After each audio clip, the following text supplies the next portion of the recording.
Good afternoon, everybody. Thank you for coming to today's seminar that is being supported by the Center for Humanitarian Health. The title is, What is Needed for Humanitarian Leadership in the Future? I'm Mike Clegg, Dean of the school, and I want to welcome everybody in the room and everybody who's watching on the web. So as many of you know, the center has a new name.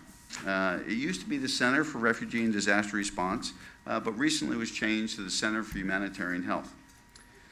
The center's membership consists of our school, the Bloomberg School, the Johns Hopkins School of Nursing, and the Johns Hopkins School of Medicine. And we're hopeful that in the years ahead that more and more of the Hopkins academic divisions will be part of it, especially the School for Advanced International Studies. Together with this new name is a strategic plan, and I think on the tables by the door is that plan. It's a 2017-2020 strategic plan, and I hope that you'll take a look at it and provide some feedback to us.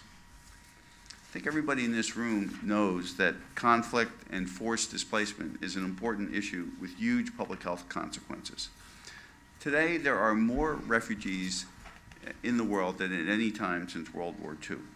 And the situation in Syria, which we see every night on the news, is only one example of serious conflict with no apparent end in sight. Humanitarian leadership is essential to addressing these issues. And today, we're very fortunate to have three leaders in the field who will talk about their experiences, the experiences of their organizations, and what they believe is needed to be humanitarian leaders in this very complex and unstable environment. Unfortunately, Richard Brennan and John Ging were unable to be with us today. The session is being simultaneously webcast, and there are people around the world who will be listening. So I'd like to introduce our panelist and moderator. First is Anne C. Richard, who was appointed Assistant Secretary of State for Population, Refugees, and Migration in 2012. Prior to that time, she was Vice President of Government Relations and Advocacy for the International Rescue Committee, a non-resident fellow of the Center for Transatlantic Relations at Johns Hopkins School of Advanced International Studies, and a board member of the Henry Stimson Center. She's authored several monographs and reports and numerous opinion pieces on humanitarian crisis. She has a BS in Foreign Service from Georgetown University and an MA in Public Policy Studies from the University of Chicago. So welcome, Anne. Next is Jeremy Conondike, who is the Director of USAID's Office of U.S. Foreign Disaster Assistance since 2013. As Director of the lead federal office responsible for coordinating the U.S. government's response to international disasters, he oversees the office's global programs and their response to an average of 65 disasters in 50 countries every year. He has led the U.S. government's humanitarian responses to the 2015 drought in Ethiopia, the Ebola outbreak in West Africa, the 2015 Nepal earthquake, the Iraq crisis, Typhoon Haiyan in the Philippines, the resurgent conflict in South Sudan, and the ongoing war in Syria, among many other crises. He holds a bachelor's degree from Calvin College and a master's from Georgetown University School of Foreign Service. Welcome. And lastly, Yasmin Al-Haq, who was appointed Deputy Director of the Office of Emergency Programs for UNICEF in 2013. Prior to her current assignment, she served as representative for UNICEF in South Sudan since its independence in July 2011, having been Director for the South Sudan Area Program since June 2010. She received her doctoral degree from Medical University of Dhaka, and a Master's of Science degree in Health Systems Management from London University. She's also served as UNICEF representative in Ghana and deputy representative in Sri Lanka, where she was responsible for programmatic guidance of the country program and the Tsunami Emergency Response Program. So welcome. And lastly, I want to introduce our moderator and the new director of the Center for Humanitarian Health. Paul Spiegel joined our school in July as director of the center and as professor of the practice in the Department of International Health. Before coming to the school, he was deputy director of the Division of Program Management and Support Services for the United Nations High Commissioner for Refugees. Prior to that time, he worked as a medical epidemiologist in the International Emergency and Refugee Health Branch at the Center for Disease Control and Prevention and is a medical coordinator with MSF and Medicine du Monde in refugee emergencies. He received his BA from the University of Western Ontario, an MD from the University of Toronto, and an MPH from the Bloomberg School. He's the moderator for today's session, so Paul, I turn it over to you. Thank you very much. Thank you very much, Mike. And really, thank you. Can everyone hear me? Yeah. Thank you for the panelists today for coming. I wanted to do more of a hard talk style, but I thought you'd never come back again, so I decided against that. We could all talk in British accents. That would be wonderful. Today, what I would like to do is, I'd also like to mention that in the crowd today we have members of the Center's Advisory Committee, and so it's a pleasure that they're all here as well to participate. What I would like to do today is start off with some questions for the panelists, and then we'll move to Q&A, and I will definitively ensure that there'll be enough time for everyone in the crowd to have Q&A, because I'm sure there are a lot of questions. And for the questions, they will be the microphones on either side, and because it is being webcast, please make sure you use the microphones. Just as a very brief introduction, we have three important leaders in the field in humanitarian settings, and why I'm so proud and happy for them to be here is because for a while now we have noticed in the field, and when I was at UNHCR, that we would get some students who've graduated, and they would be technically very, very strong.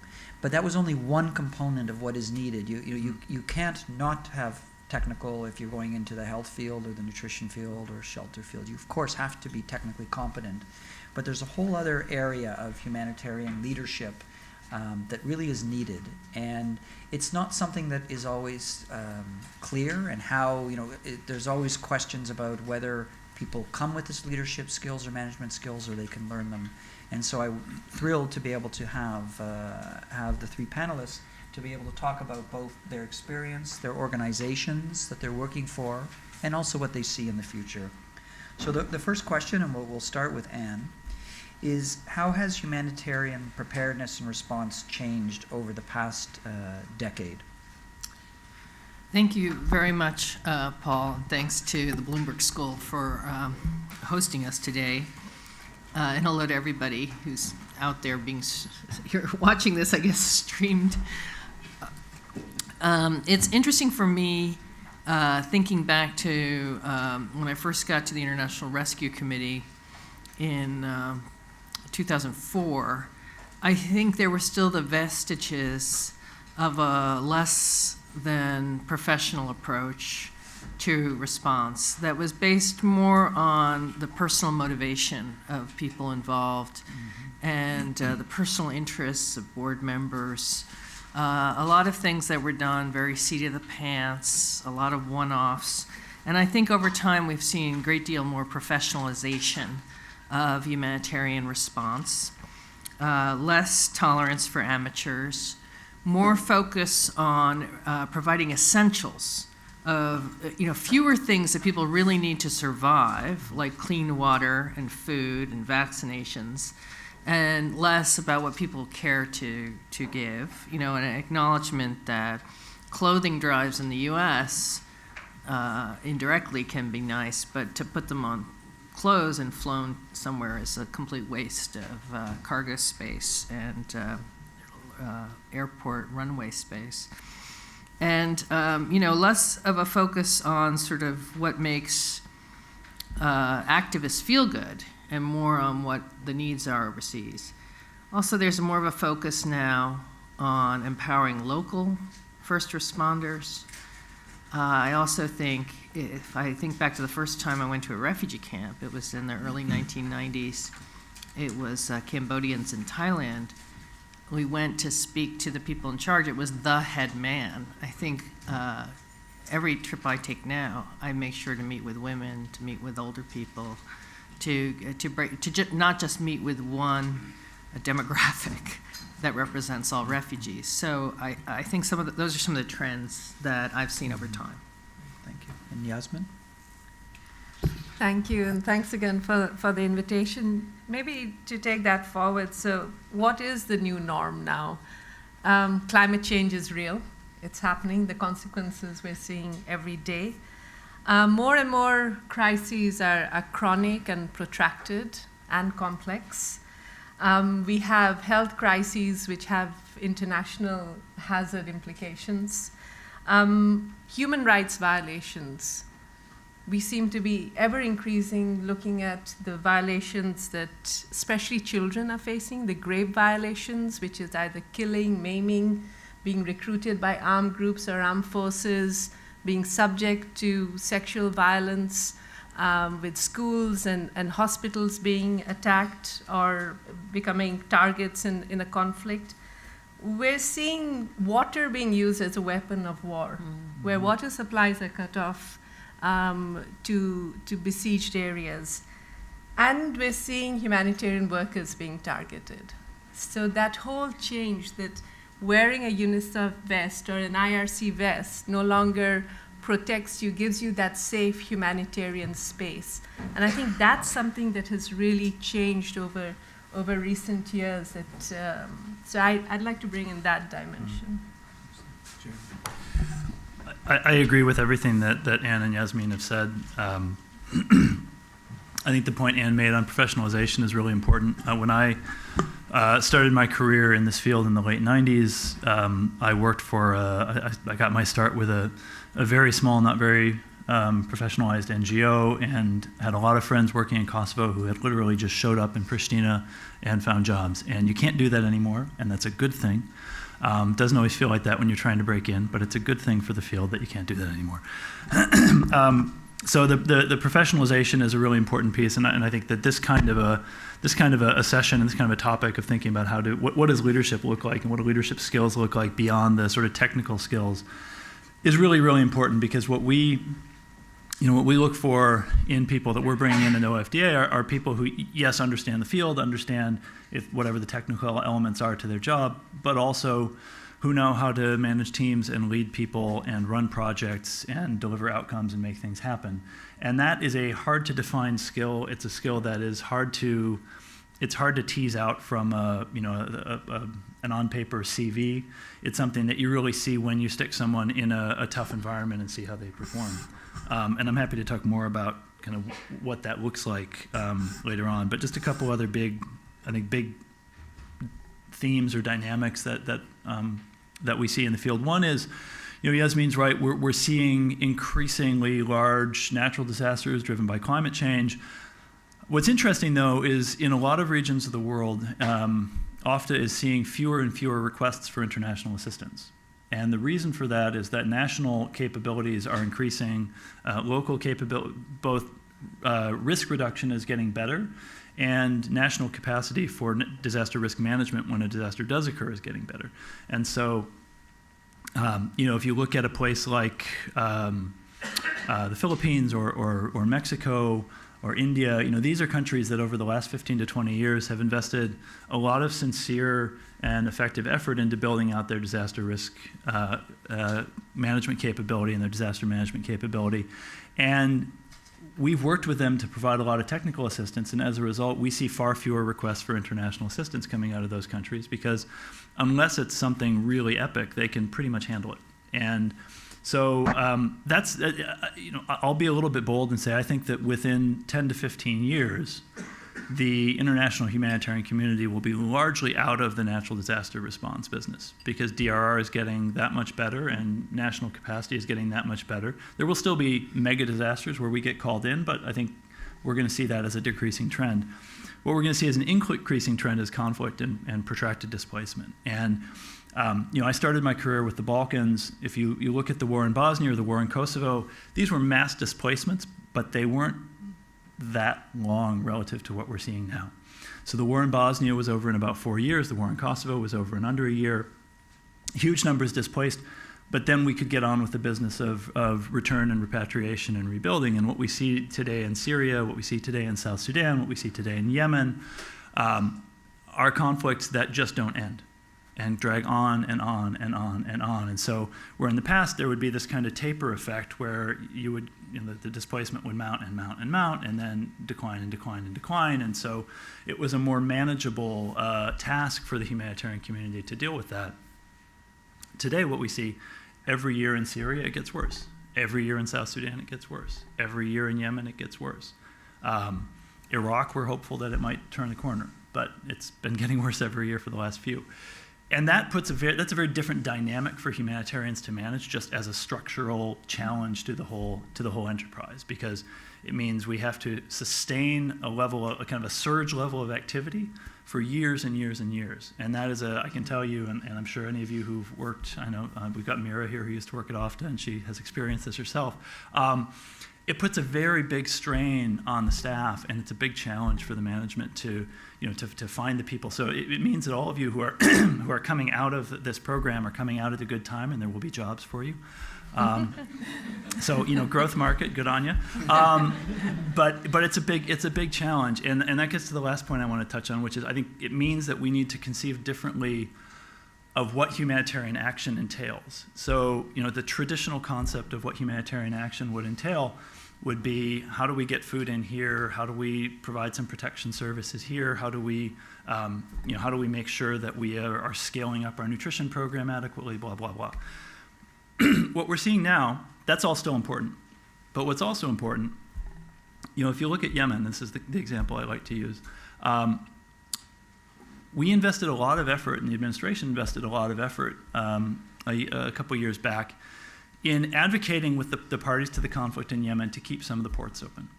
And we did that because we knew that if the ports were closed off, then the food imports would be cut off. And if the food imports were cut off, there would be no way we could compensate for that with humanitarian assistance. So the humanitarian impact of that policy decision would far outweigh any assistance we could or could not provide.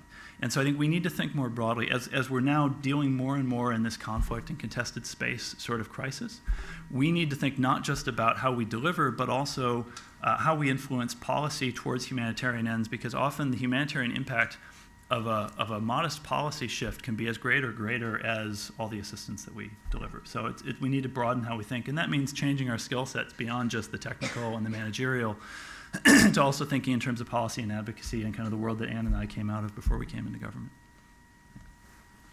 Great. No, thank you. I'm going to modify slightly the question. The question I was going to ask, and then I'll modify it because it's a difficult question. Is what do you see, given the future, but some of what you've just discussed now? The question was going to be, and still is, but there'll be some sub-questions about what are the leadership qualities that you would be looking for future humanitarians, for students in this room? But a sub-question is really asking you both. I mean, when I was at UNHCR, the hardest part that I was dealing with was actually prioritization. You have so many things, as you yourselves now, I'm asking you, on your desk. And part of management and leadership is deciding what to do and what not to do. So I'd like to also ask, how do you do that?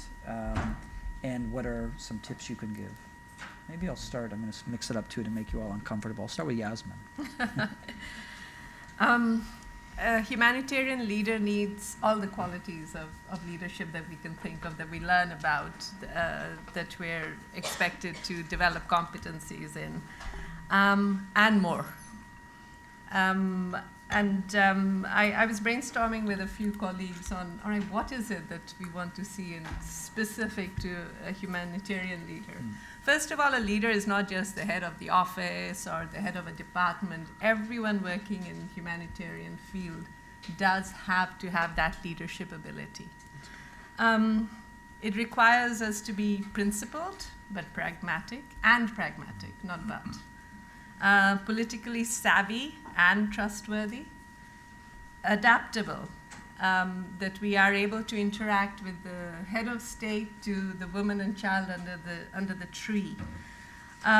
Someone who understands the lay of the land and then interacts with the influences, even the bad guys.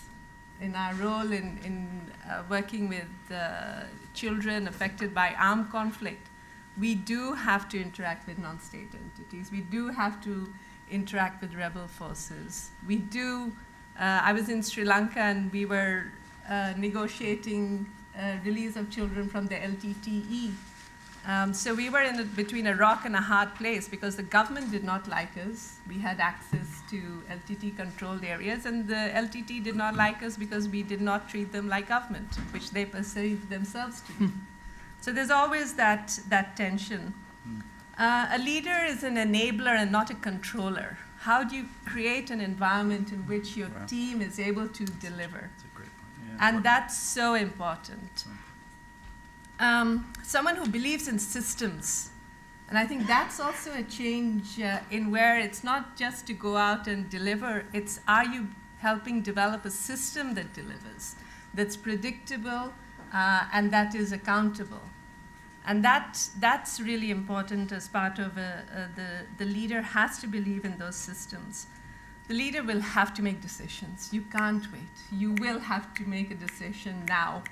Where are the trucks going to go today? Which is the population we're going to try and reach? What service are we going to prioritize? And decision-making, prioritization needs that someone takes a decision, weighs the pros and cons, looks at what is going to be life-saving, what is going to protect people's rights, what is going to deliver for the children and the women. And then takes responsibility for that. Whatever the decision, you stick by it. We need leaders who are sensitive to the needs of the team. It's not easy out there. Those of you who've been out especially in a conflict-related situation, and I'm sure everyone on this table has faced a situation where staff have been unsafe, staff have been subject to threats, staff have been harmed. Your team has many needs. Some don't have their families, especially for our national staff, who don't have the luxury of going out on R&R, who are there, whose families are at risk, who might have sent their families out of the country because they fear for them. We do need to pay more attention to the duty of care. So a humanitarian leader of the future definitely needs to be sensitive to that. Recognizes when extraordinary action is needed. You know, you can get caught into it every day, the things happening. But which is the one that is going to make you jump up and say, no, this isn't business as usual, even in the hectic day. And one who calls for help before it's sent to you. You know, it's not a sign of weakness to ask for help.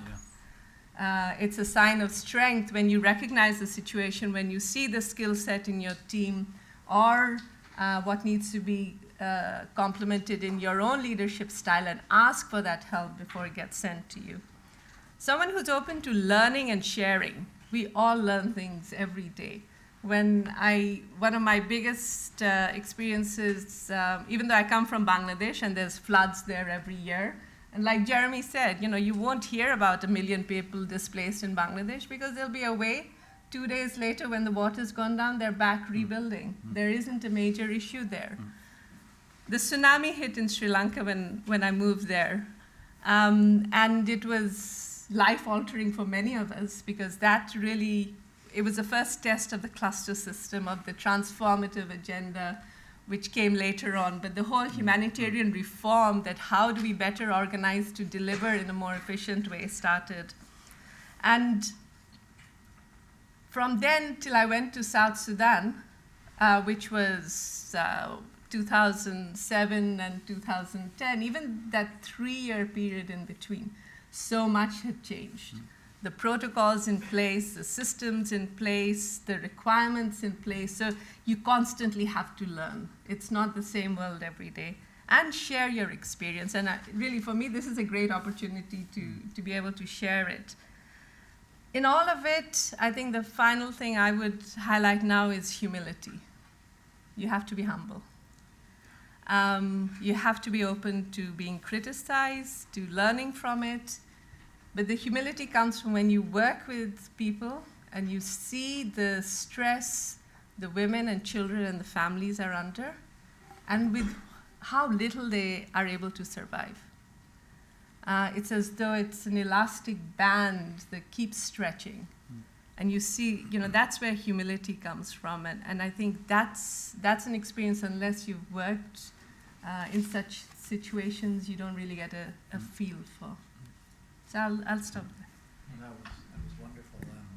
On a personal level, thank you, because I had to do the syllabus for next year, and I think you just done fine. We're going to jump to Jeremy. So I had done a list as well, and it overlaps quite a bit with Yasmin's, which is, I guess, encouraging, and means I'm probably on the right track. The first item on my list was actually humility as well, and for all the reasons Yasmin said, but also because, as for any of you who are going out into this field, more often than not, you're going to be going to work in a country that's not your country, in a setting where you didn't grow up, a setting that you don't know. You'll be deploying to somewhere where your understanding of the cultural and historical and political context is probably substantially less than a random 10-year-old on the street.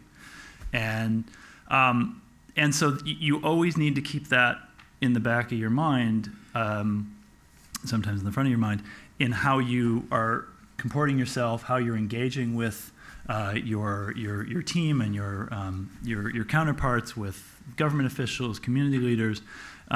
You're inevitably an interloper, and so a big dose of humility about everything you do in those settings is super important, and a really critical quality of leadership in this field. Second element I want to cite is taking care of yourself and taking care of your team. This is a really invigorating field. People are very passionate. It attracts passionate people. And it attracts people who don't necessarily know how to stop or when to stop. And so an important quality of a leader is to know their team well enough to kind of know when to pull back on the reins. And that's something that within OFTA we've been emphasizing more in our the leadership capacities that we're building in some of our systems. We've made a big investment in stress management. So we have a training module now on stress management. We've developed a set of competencies for our DART team leaders, and monitoring the stress level and addressing the stress levels on the team is now written into the competencies for the leaders of our DART teams. And you need to take care of yourself by that same token as well. I think there is it can be very hard to say to yourself, I've reached the point where I'm kind of hitting diminishing returns in my performance, and I need to either take a weekend off, or I need to step away, maybe need to take a month off. And we have had sometimes people come to us and say, look, I'm just at the end of my rope, and I need to take a month off. And we are actively signaling to the staff now that that's okay, that is, we would rather have you take a month off and then we have you working with us for 5 more years than you give us 6 more months and you go burn out and we lose you. It's not good for the person if that happens, and obviously it's not good for the enterprise either. And a corollary to that, of course, is taking care of your personal security as well, and not being careless about security risks.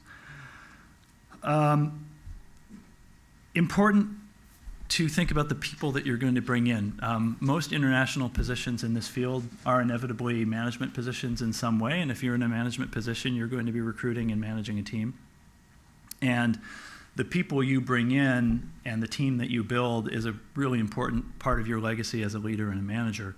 And I really, when I look at my team, I really value the people who are bringing in strong talent to the organization, because they're strengthening not just their own team, they're strengthening the organization writ large, and that's an important sign of leadership. And I want to really echo what Yasmin said about being an enabler, not a, how'd you put it? Controller. Not a controller. I'm not going to make any comments about how that might relate to certain other spheres of, anyway. No, in my experience, so I started this, I started my first big country director job I had in my mid-20s. I was younger than almost everyone on my team. And I didn't really have, frankly, the perceived authority to be able to direct everyone, because if I'd been going around kind of bossing them around and telling them what they do, they would have written me off. So I had to go in and really be a listener and an enabler and a facilitator and try and find the answers within my team rather than just dictate. Turns out that's actually a pretty good way to manage. And so I've tried to adopt that in every job that I've had. Because 9 times out of 10, if you're facing some problem to which you collectively don't know the answer is somewhere in your team. And your job as a leader and a manager is to find where that is and extract that, recognize it when it comes up. It's not necessarily to know it. And so a corollary to that is it's very important for you to be able to say, I don't know. And it's not a sign of weakness to not know an answer. It's a sign of confidence to not know an answer. It's a sign of confidence in your team, that they can find it. It's a sign of confidence in yourself that it doesn't diminish you to say, I don't know. And that's kind of counterintuitive, and it can feel kind of counterintuitive, but it's a very, very important management capability to be able to say that and then to be able to work with your team to find the answer. And almost always you will. And then, as Yasmin said, then you need to make the decisions, and even when they're unpopular. The last thing I would say on Paul's question about how to prioritize and how do you choose what doesn't get done, first, that's a really important management capability and leadership capability because you can never do anything. I used to think that I used to think I wasn't doing my job well. This is a while ago, not in this job. I used to think I wasn't doing my job well if I didn't get on top of my email inbox by the end of every day, and I am so far past that now. My wife will occasionally ask me what the count is up to of unread emails, and it's in like the 40,000s at this point. Yeah. And look, I mean, reading your email is not the most important thing you're going to do every day. And frankly, an important skill to learn in grad school, when I'm sure you're all drowning in reading assignments right now, is knowing what not to read. Sorry, Paul. But if Paul wrote it, you should read it. Otherwise, no, because you are going to be in any job. I'll say in any job you're likely to have, you're going to be inundated with things to read. You're going to be inundated with email. You're going to be inundated with articles and news reports and field reports, and knowing which of those are actually important to the decisions you need to make and which of those you can safely ignore is a really crucial skill. And I don't have a particular insight apart from, I kind of do it by feel. And if something goes horribly wrong because you didn't read a particular email, that's a good sign that next time you should be paying attention to, that sort of thing. And you'll learn that. You'll get a feel for that over time. But you can't possibly read everything. And I've seen people when I was an NGO country director in Africa. There was a woman who worked with us who felt like she had to read everything, and she didn't then do anything. And I had to take her aside and say, look, you don't worry about that. I need you doing this, this, this, and this. I need you managing and leading this team. And don't worry if you haven't read every single field report, because figure out which ones are important, or frankly, change your reporting system. If there's so much coming in, it's not useful to you as a management tool, because ultimately that's a management and accountability tool. And if there's so much volume that you can't handle it all, then it's not an effective tool, and you need to change it. And so, those are some of the things that I've used. For the students who haven't responded to your email. To Anne. Well, I think a lot of this is very good observations. As someone who's inside the government, one of the things that we really value in partners who are outside government, who are non-governmental organization professionals or from operational agencies, is that they can be more nimble than governments can be. And I think that in a crisis, that ability to be nimble and change the response to the actual conditions on the ground or to changes happening in the ground is very, very valuable. So people who overinvest in one approach and then the situation changes under their feet and can't adapt to the next next reality, they're going to not be helpful. So we're looking for nimble problem solvers. Solving problems, especially in these complex environments, can be really, really hard. But trying to not be overwhelmed by the broad complexity and pick off a few places where you can make some inroads That's very, very important, while everyone else is sort of frozen at the monstrous, totality of what we're up against. I also want to go back to something Jeremy said in response to the first question. This builds on things I've done in my career, which is to encourage people working in the field to be advocates. Mm-hmm. When I was at the International Rescue Committee, I was trying to get my colleagues all around the world to be advocates on behalf of the people they were working with and for the beneficiaries. And there was this mistaken notion that if humanitarianism means being impartial, taking a neutral approach, then you shouldn't talk about politics. You shouldn't talk about the policies that the local government or the national government was pursuing. You shouldn't talk about the military. You should just do your job in your chosen specialization and do that water and sanitation project or get those latrines built. And I had to really push to convince them that because they were there round the clock, they had a very important perspective on what was going on. And for expatriates, they also had the ability to use their language skills to brief those visiting members of Congress or that UN team who was coming out to do an evaluation, an assessment, and to let them know what was really happening there.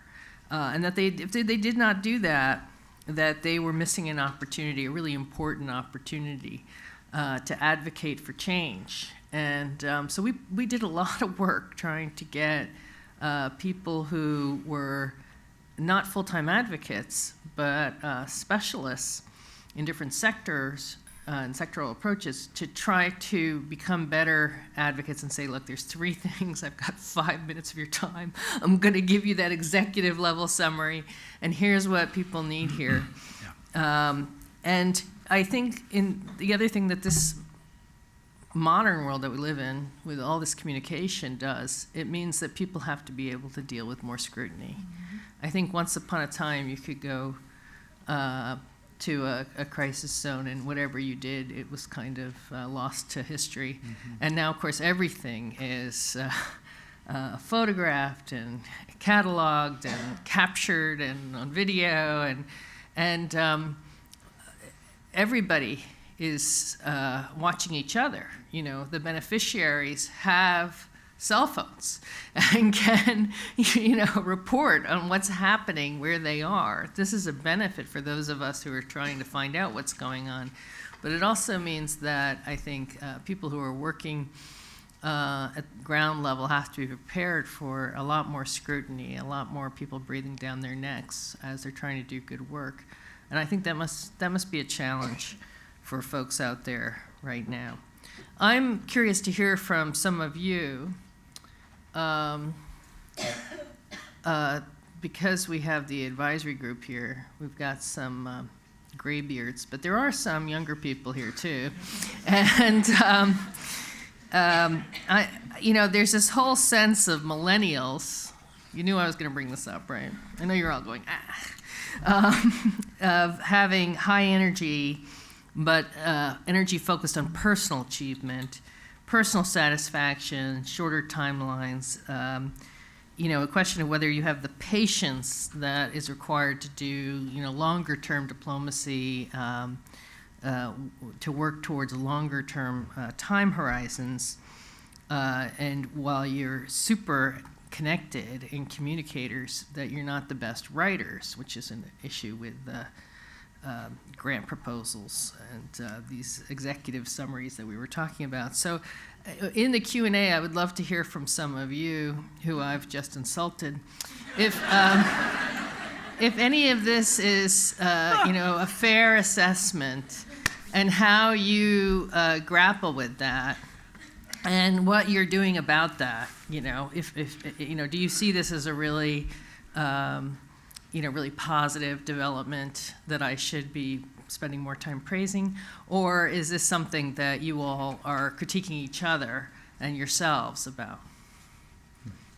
millennials, feel free in your question and answers to ask Anne anything you would like. The last question for you, and then we will move to Q&A, is, and I'll preface it by saying a lot of my talks in the last while here, I realize over time you have students who are very, very idealistic, which is normal. And over time now, working with UNHCR, I realize I've had to compromise to get things done. You can't go for what you think may be 100% the way to move, and so at times. So the question I have for all of you is, what are the specific challenges in providing humanitarian leadership in government or your organizations? And how do you try to, with the younger people that you're working with, to say, maybe slow down here, or maybe go for it and see what happens, but without trying to dampen idealism? We'll start with Jeremy. That's a great question. Well, I think that the idealism of millennials is wonderful, and I think you should all come work for OFTA. PRM, no, I mean we actually used to have. work for PRM. This is I used to work for baloney. PRM. See, I know of started what I out speak. in my You see. organization. And the UN is between them. It's a warm relationship. No, we have, it's something we deal with a lot, because we have a lot of people who come to work for OFTA straight out of grad school, and so all of you should try and do that. It is, this, particularly being in government, you're constantly faced with this question, and I think for humanitarians who come into government, it's a very, it's a great experience, but it can at times be a challenging experience, because you're not operating in a sphere where you can just be idealistic. You're operating in a sphere where your ideals also meet the political realities of governing, and where you're not just representing a set of humanitarian ideals, you're representing your country, and that's fantastic. I mean, to get to do this work on behalf of your country is awesome. It's fantastic, and you can do things and get things done and have an impact when you have the full force of a nation state behind you that you just don't have if you're working for an NGO. And having worked on both sides of that equation, there are pros and there are cons. And I would really encourage all of you to move around a bit in your career. I've kind of bounced back and forth between the non-governmental sector and the governmental sector. And it gives you a much better full spectrum understanding of both. It gives you a much better understanding of how decisions get made and flow down. And I think what's really critical to understand, there's a much discussed dynamic between field and HQ in any humanitarian or probably any overseas type of organization, where you'll have the crusty field hands who know what the hell's going on, shaking their fists at the dummies in HQ who are just clearly detached from everything. Having been both the dummy in HQ and the crusty field hand, it's very, very useful, because you understand then, how does a decision that gets made back in Washington or Brussels or New York or London, how does that actually translate down to an impact at the field level? And what seems idealistic at field level might not actually look idealistic at an HQ level, and what feels like idealism at field level might not translate down to an idealistic outcome when it actually hits the ground. And so having an understanding of that whole kind of breadth of how decisions and policies affect everything downstream is really important, because you don't operate in a vacuum, and you don't apply ideals in a vacuum. And so you need to apply ideals against against reality as you find it. And there was a colleague, I won't say who this was, but a colleague of mine, after getting kind of one too many advocacy messages from a particular organization that I won't name, said if I did what they wanted me to do, I'd do nothing but fax denunciations all day long and not do any actual work. And the reality is, you can't just fax denunciations all day long. You need to work, and you need to find, and that's kind of the beauty and the challenge of government, is you need to navigate within the possible and apply ideals and principles within the possible. The other thing I'll say is, there is a well-defined, well-articulated set of principles that guides humanitarian action. And it's very important as you go out into your careers in this field that you understand that that's principally a tool and not a creed. And the humanitarian principles that we all ascribe to, we all mostly ascribe to them. That doesn't mean anyone else we deal with on a day-to-day basis does. And so we need to be able to make, as humanitarians operating in whatever sphere, we need to be able to make a case for those principles, not on the basis of, well, this is the humanitarian way to do things. That will get you nowhere. You need to be able to make that case on a merit basis and on a practical basis, because ultimately where those principles come from is a lot of learned experience over the years about what works. And we know that operating in for a humanitarian organization in the field to operate in a neutral and independent way that is needs-driven will achieve the best humanitarian outcomes and will enable access to areas that no one else can get to. We ultimately do that for outcome-driven reasons, not because it's some kind of received right way to do things.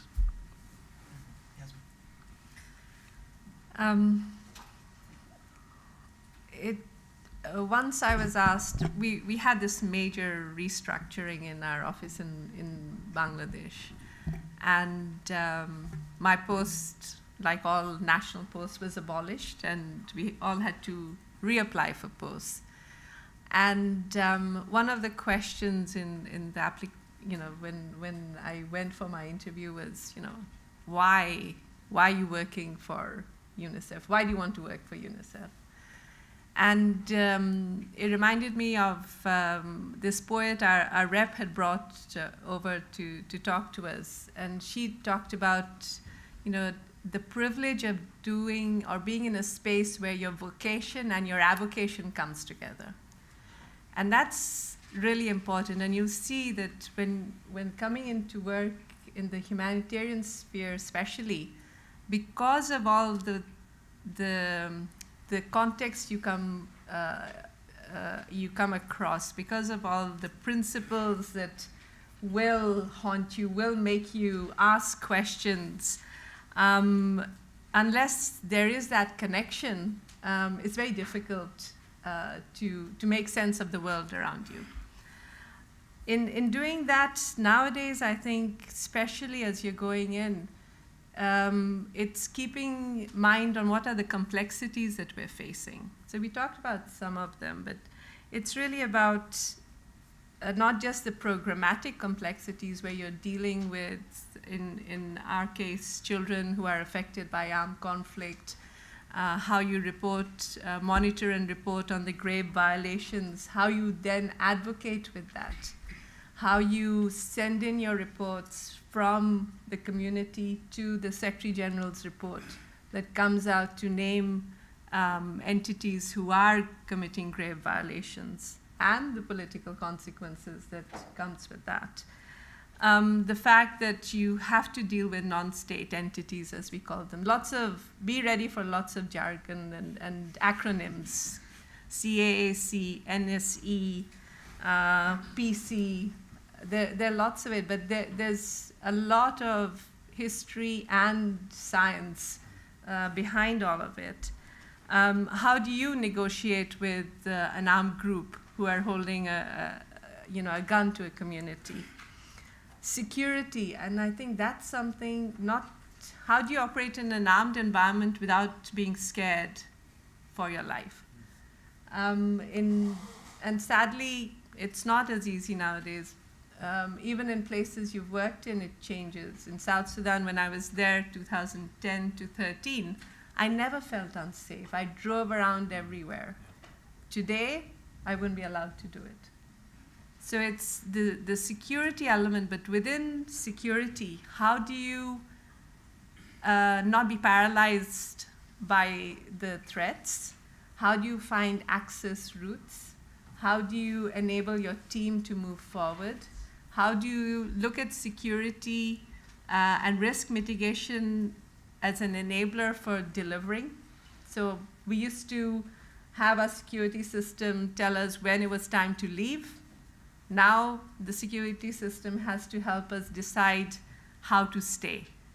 And that's really important that we keep that into consideration.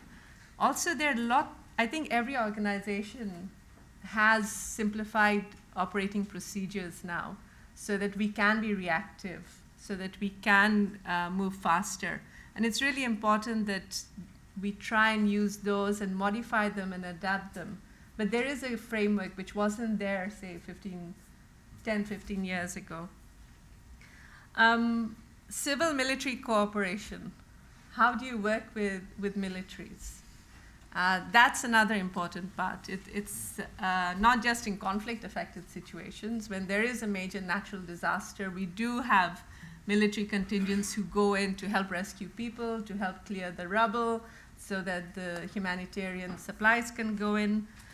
So it's really important that that dimension is clear. Then in many contexts, especially the complex ones, it's working with peacekeeping forces. For the UN, we're an integrated mission, so to say. So we're working with peacekeeping forces or a peacekeeping mission or a political mission. Where do you keep your humanitarian space within that? How do you learn to negotiate use of those assets to deliver a humanitarian agenda and not be associated with the political agenda? So it's very tricky in that sense. Then the risk management.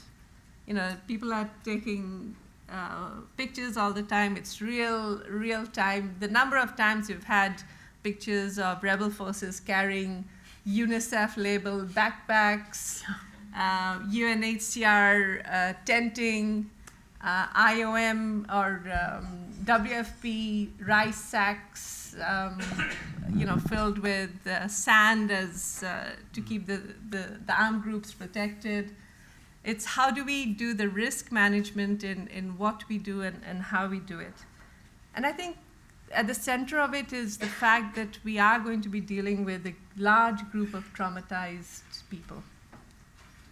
And it's especially in the protracted crises, the implications of that are going to be huge. We talk about the no-loss generation, that if children are growing up in conflict, they're not getting education, they're not getting safety and security, the three things that children really need. We are going to be seeing more consequences of it. How do we program for it from now? How do we create opportunities for those children who are subject to it? So these are, in a way, the demands on us not going in and just delivering and coming out, but really trying to think it through and have in place systems that try and address those issues. I want to go back to what Jeremy said about taking care of yourself. Know your stress points. Mm-hmm.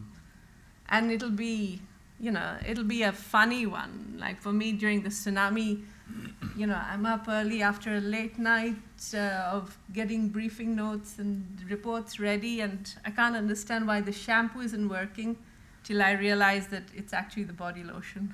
So I say, okay, Yasmin, breathe. So you'll know your own stress point. When you see it, act on it. Yeah, absolutely. And the last word is yours. I think one lesson is never follow Yasmin as a speaker. Paul had asked, what are the specific challenges in providing humanitarian leadership in government? And one of the challenges that Jeremy alluded to is that there's constant turnover.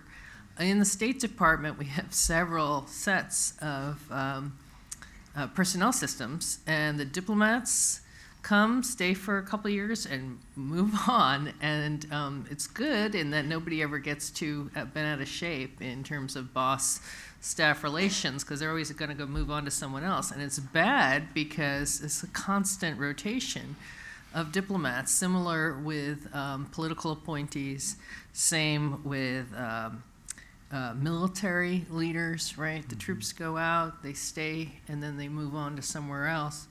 So what this means is that there's a poor understanding for folks who are not working on humanitarian response full-time, or who are civil servants or long-time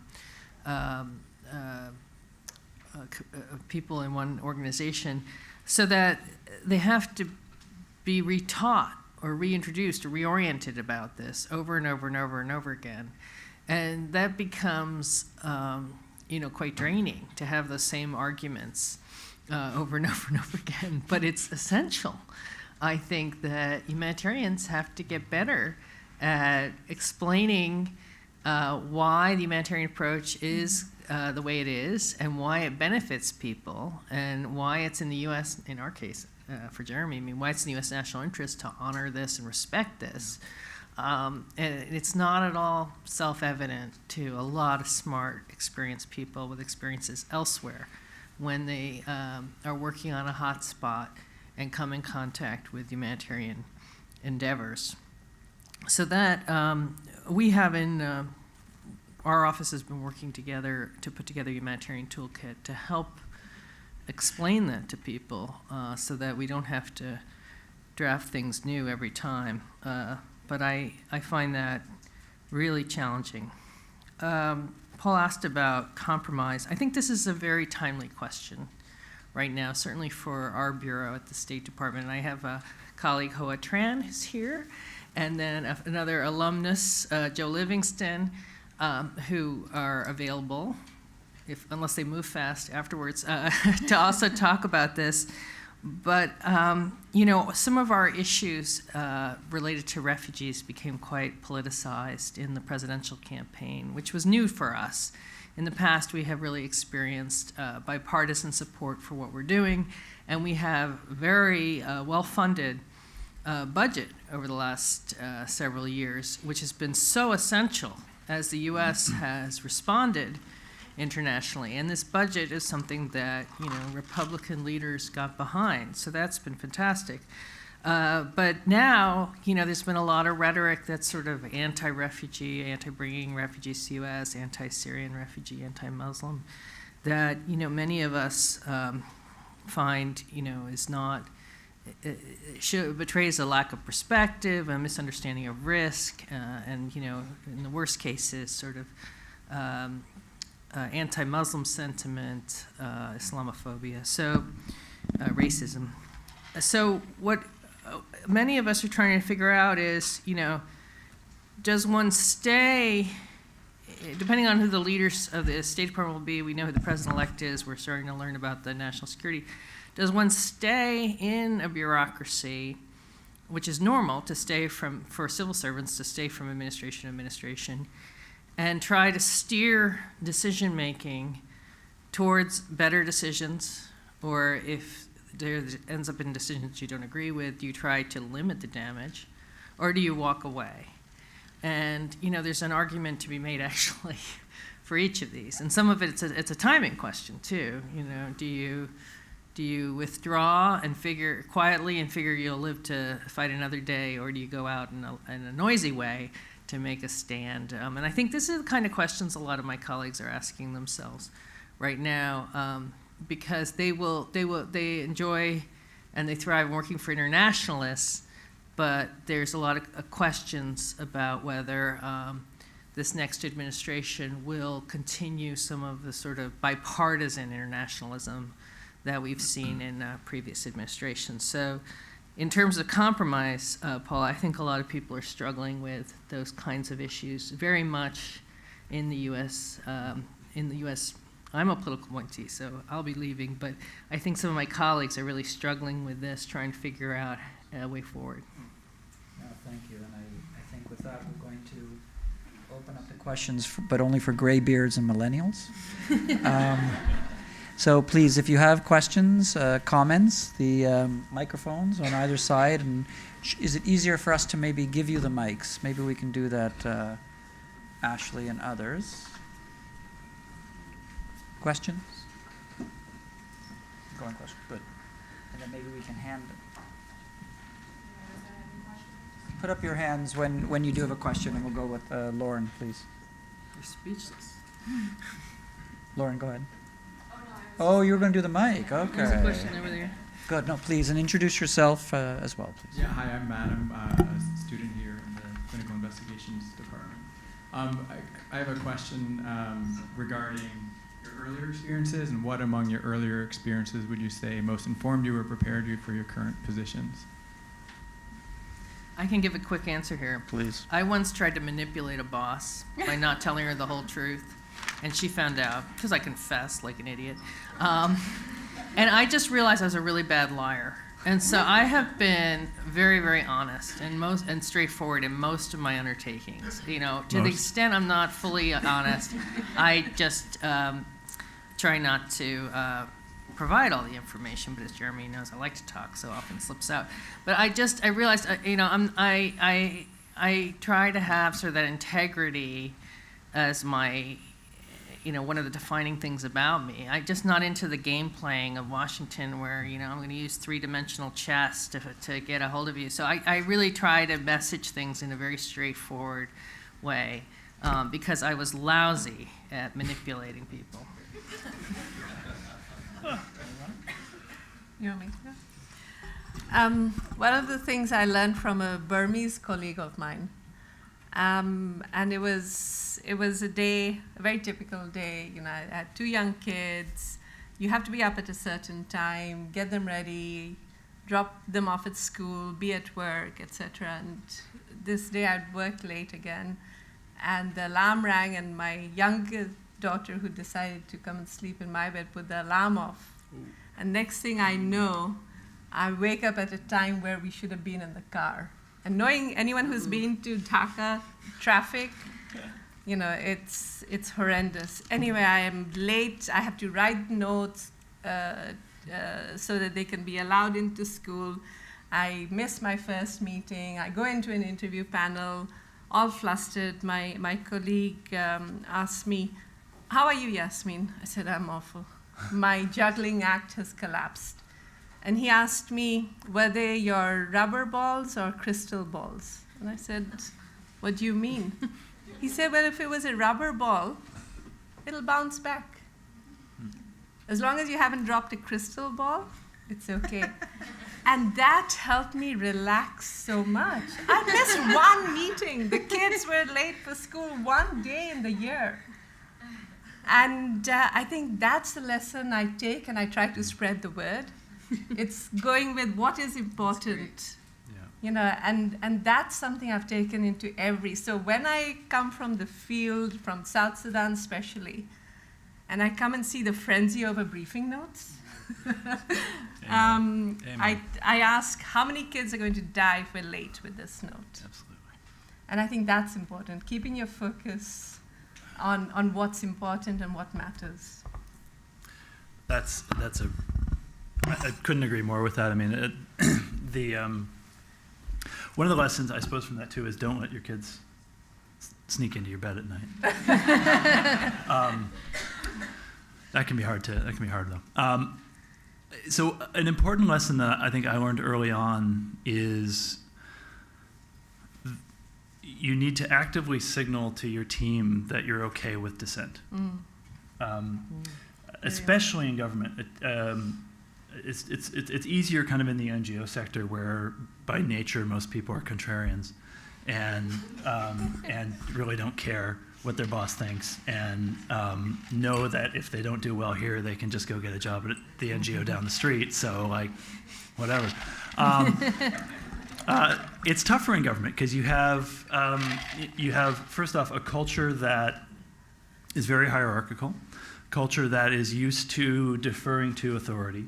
And you have to have that in government because that's what government is. And you also have people who are in it for the long term, so they're not going to throw away their career over ticking off a particular boss. They're not going to, those risks are much magnified for someone in government potentially relative to someone in the UN or the NGO sector. And so you have to actively signal. And this is true in any sector, but I think it's particularly true in government. You have to actively signal to your team that you're okay with receiving bad news, that you're okay with being told no, that you're okay with dissent. Because if you're not going to get it. You're not going to hear it. And if you're and so important lesson for all of you when you're in a management role someday. If you're in a management role where no one ever tells you that you're wrong on something, you are screwed. Because it's not that you're never wrong. You're definitely going to be wrong. It's just that no one dares tell you that you're wrong when you're wrong. And that's real trouble. because that's when things go really off the rails, and you won't know they're off the rails until they're so off the rails that you can't fix it. So actively cultivating and signaling a culture of constructive dissent and space for constructive dissent is an absolutely imperative, an absolutely vital corrective on any management decision that you're going to make. And you have to go out of your way to signal that. And if you don't, you're not going to get it. At the back, way up there, and then maybe Ashley at the back over there. Please, yes. Yeah, thank you for the presentation. My name is Tohiyu, and I'm a PhD student. My question is, whenever we work in the field, especially, I think we have to be faced with many conditions. Like we cannot be just idealistic. Sometimes we need to make a negotiation or to be political or diplomatic. I think you in the past, when you worked in the field, you maybe might be faced with these kinds of conditions quite a lot. Are there any principle of negotiation or to be diplomatic or political whenever you make a negotiation? Any kinds of principles that you always keep in mind whenever you make a negotiation? Just to save some time, we'll take 2 more questions, and then you can choose which and how you'd like to answer. So there's one there. Is that correct? Bill? And then maybe at the back row. Please. Hi, I'm Kayla. I'm doing the MPH here, and then I'm also in the MSN program. And I'm a millennial, actually with a writing degree as well. So. Actually, maybe there'll be jobs. Zing. But I guess my interest in how you guys see it, and you touched on it a bit. I worked in the field. I've only worked with one organization, Doctors Without Borders, and there we were also working with ICRC. And what I saw, and I've only done 2 missions, but was we have a lot of people coming in with this kind of savior complex. And I think a lot of them are very intelligent, wonderful, caring people, but when put in this position,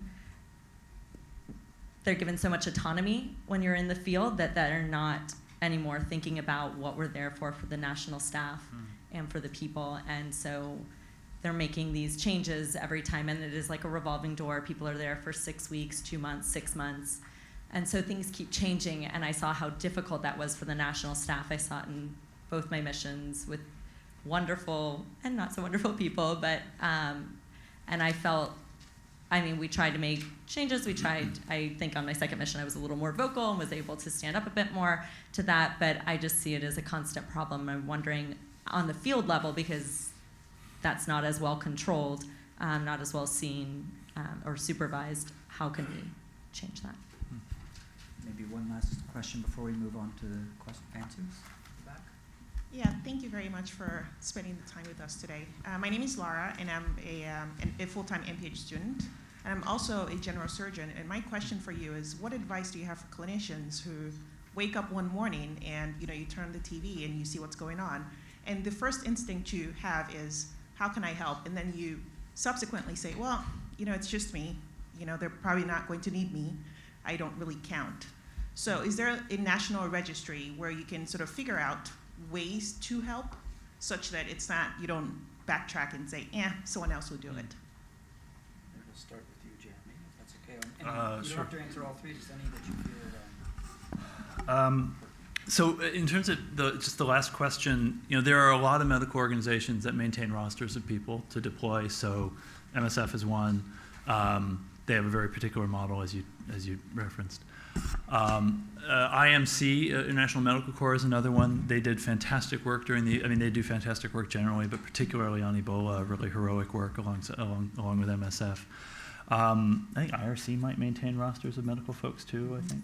Well, they have a humanitarian Yeah. rosters, and Bob Kitchen's the emergency response group. So look at a few of those organizations. I think they are always on the lookout for people who are willing to deploy and have clinical skills. You're not necessarily going to be exercising those clinical skills firsthand with MSF. You might be with others, different models, so less so.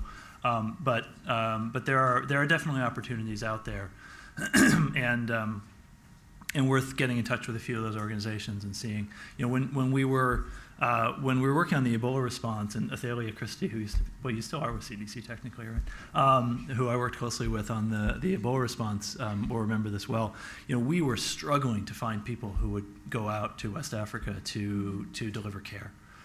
It was a huge challenge, and we churned and churned and churned on how are we going to source all the medical personnel that we're going to need to set up 25 simultaneous Ebola clinics at once and get them all trained. And so those, we don't have that volume of need right now, but having those kind of pipelines is really, really important. And there are a lot of organizations that do deploy teams overseas at times and have rosters for that. On the Savior Complex question, it's a real issue. I mean, it's, let's say, sometimes more of an issue with certain organizations than with others, and but it's mostly an individual issue. And there are arrogant people who work for every organization, and there are humble people who work for every organization. And I think it goes back to what we said earlier about humility. That in these environments,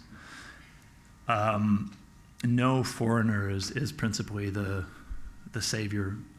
The bulk of the work, the bulk of the risk is taken on by the national staff of the organizations. In virtually any organization, the national staff will be more than 90% of the personnel and of the capability. They do the bulk of the work, they take on the bulk of the risk, and they should get the bulk of the credit. And so anyone who comes into that sort of a setting thinking that they're the savior or they know the way it's going to be, doesn't belong there, frankly. I mean, they're gonna be counterproductive, and that's principles for how to negotiate in the field. I'm going to think a little bit more about that one. Might weigh in later. Just on the savior, I think giving feedback one way or another, it's really important. Otherwise, like Jeremy said, and the feedback to the institution, to the organization, to the head of the office, it's really important. And linking to that also, enabling national staff to have a voice. And I think that's really important, that they feel they can say, look, it's not working. Yeah. Also, the humility coming in that not everyone can deal with or cope with constant high-pressure environments. And recognizing that and saying it's okay. Not everyone has to be that super performer. It is okay to be reflective. It is okay to take a bit of time. We do need a mix of people. Every organization, if everyone is sort of very alpha-focused personality, we're not going to be delivering on everything we need to. So it's really important that we look at that, the profiles of the people who come into the office. Negotiation, I think, one is not taking the moral high ground. That's really important, that it's not that you are committing a grave violation of a child's right and you should not be doing it, and there's Security Council Resolution 1612. What do they care? It's really knowing who you're negotiating with, what the issue is, what are you trying to achieve, looking at the evidence behind it, making sure you have your facts and your figures, and what obligations they have signed on to.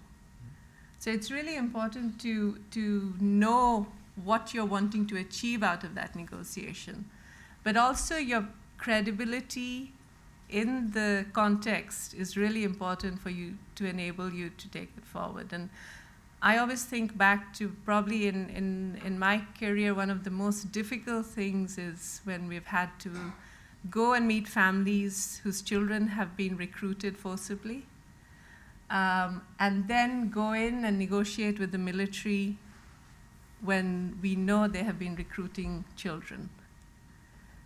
In South Sudan, General James Hothmite, the Chief of Army Staff, huge, tall, he's been a rebel leader for decades now. He's the Chief of Army Staff. And I have to go and ask him to stop his troops because we've had recent credible reports that they're recruiting children. And this was a number of years ago. But the fact that we had met before, we had discussions over other topics. My daughter had decided to come and do voluntary work in South Sudan, and he'd seen her there with me. The fact that, it's okay for me to bring my family into South Sudan, whereas many others don't bring them in. Even though it's a non-family station, she was an adult, so I could write and say she's not there on UNICEF. For UNICEF, the fact that we had a very difficult conversation. I had the head of the National Child Protection Authority with me, so it's not as though UNICEF just going in. And we were all clear on the evidence we had, and the government had signed on an action plan not to recruit children. So it's really, how do you present it? How do you keep your credibility? How do you verify the information that you have? And how, at the core of it, was the best interest of the children in South Sudan. It wasn't the best interest of UNICEF or anyone else. And I think that's important, that when we're negotiating on such elements. I'll add on to that question about negotiations, just thinking of some of the things I've learned. One is to point out sort of shared interests, shared goals as a way to try to lessen, two opposing sides or antagonistic sides. I once, when I was working for Madeleine Albright in the State Department, two of her top lieutenants were at war with each other, and I had to get them to agree to something. And this clock was ticking because it involved money. It had to happen by, the end of the day. And neither was given an inch. And it really made me think of those rams on the side of the hill that are just, going against each other. I guess now we can think of those, what were they, bull moose, frozen by their antlers to each other for all time. So I thought, how the heck am I going to do this? And I accidentally hit on something that was very helpful. I was talking to one of them, and we were talking about the other and how awful the other was. And then I realized what I should say is, I don't think you're really being in service to the secretary. So she was this third entity out here. And he said, oh. All of a sudden, everything changed. It was less about these two men and more about service to her, loyalty to her. And so he said, oh, okay, I'll do this for you, Anne, because it's in the interest of the secretary. I thought, oh my God, it worked. And so I called the other one and said, I don't think this is a service to the secretary. And he goes, oh, well, in that case, Anne, all right. And he gave in. And I was so excited. So I passed that one along. But if I had sat there and talked to Mr. A about Mr. B, I wouldn't have gotten anywhere. But by shifting the discussion to be this mutual interest, this, mutual higher goal or interest or authority, that helped. I think I find, I was not trained to be a diplomat, but I've been involved in a lot of diplomacy lately. What I do when I'm meeting with a government that is closing its borders and not allowing refugees across is to start by acknowledging positives. And I think this goes to your point about not showing up and reading the Riot Act. So you say, here's all the things you're doing well, here's what we appreciate, here's what I've told people in the press about, I've told my bosses you're doing this, and so now let's talk about what's not working out so well. And so you have to acknowledge positives up front, express gratitude.